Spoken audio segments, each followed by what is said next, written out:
A gente avalia agora mais alguns números sobre eleições. No estado de São Paulo, Jair Bolsonaro do PL tem 51,6% e Lula do PT 38,5% das intenções de votos para presidente nas eleições deste domingo. Brancos e nulos somam 5,2% e os que não sabem ou não responderam são 4,7%.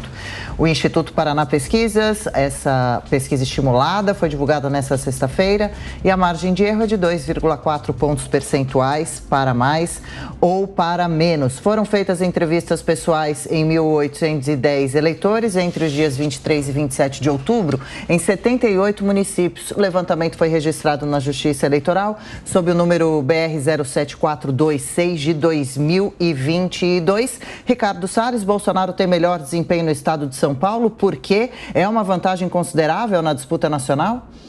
É uma importante vantagem e que tem se ampliado, como tem se ampliado em alguns outros estados em que há uma atividade produtiva intensa, uma sociedade que tem uma visão mais conservadora de temas como a segurança pública, que quer o Estado menor, enfim. Você vê dessa forma que há perfis muito distintos dos eleitores brasileiros conforme o estado onde se analisa. O estado de São Paulo, em especial, tem esses valores muito claros, do empreendedorismo, da livre iniciativa, defesa da família, defesa justamente do direito de propriedade e da legítima defesa.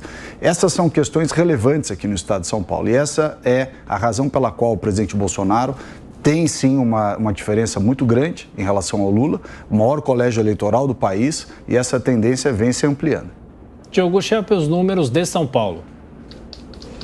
Pois é, a estratégia de segundo turno das duas campanhas era muito concentrada no Sudeste e no Nordeste. No Nordeste, com o Bolsonaro querendo diminuir a vantagem que Lula teve por lá, no Sudeste uma tendência contrária, principalmente em São Paulo, de Lula tentando reverter a vantagem que Bolsonaro teve no primeiro turno. E em Minas, onde Lula ficou à frente, também Bolsonaro tentando reverter e diminuir essa vantagem ou até superar Lula com a ajuda do apoio do governador Romeu Zema. Outras pesquisas têm demonstrado aí nos últimos dias que, apesar de São Paulo ainda estar na mão de Bolsonaro e ter essa vantagem aparentemente garantida, em Minas ele não tem conseguido fazer essa reversão. E é isso que torna, inclusive, está aí dentro dos bastidores da campanha de Bolsonaro essa preocupação com o fato de que isso não foi atingido.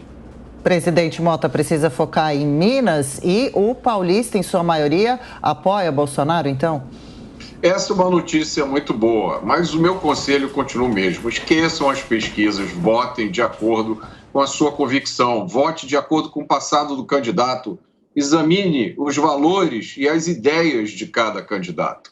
Principalmente, veja o que o candidato tem a dizer sobre crime, sobre drogas e sobre liberdade de expressão. Pela essa pesquisa, parece que a maioria dos paulistas já fez esse dever de casa. Salles, o Diogo Schelp levantou esse argumento com relação ao presidente precisar focar em Minas. Como que está essa disputa por brancos, nulos, indecisos e quais estados podem também o voto decidir essa eleição presidencial? Pois é, colégios eleitorais importantes como Bahia, Minas, São Paulo, Rio de Janeiro, são estados que concentram muito votos e, consequentemente, qualquer mudança de tendência, ela causa uma consequência imediata no cômputo geral dos votos. Então, em São Paulo, essa tendência está clara. O eleitor paulista escolheu Bolsonaro. Na Bahia, há uma discussão sobre o potencial de redução da diferença que foi apresentada a Lula no primeiro turno. O ACM Neto, por razões pessoais e de voto dele próprio, não saiu à frente da campanha defendendo Bolsonaro.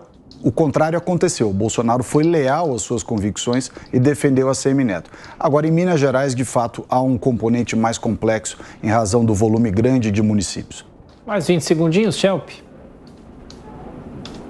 Pois é, e a gente tem aí justamente um cenário em que o presidente conseguiu apoios importantes nesse segundo turno. De fato, foi algo impressionante, principalmente em relação a apoios de prefeituras no interior de São Paulo, uma parcela aí do MDB e do PSDB, que ficaram ao lado do presidente também.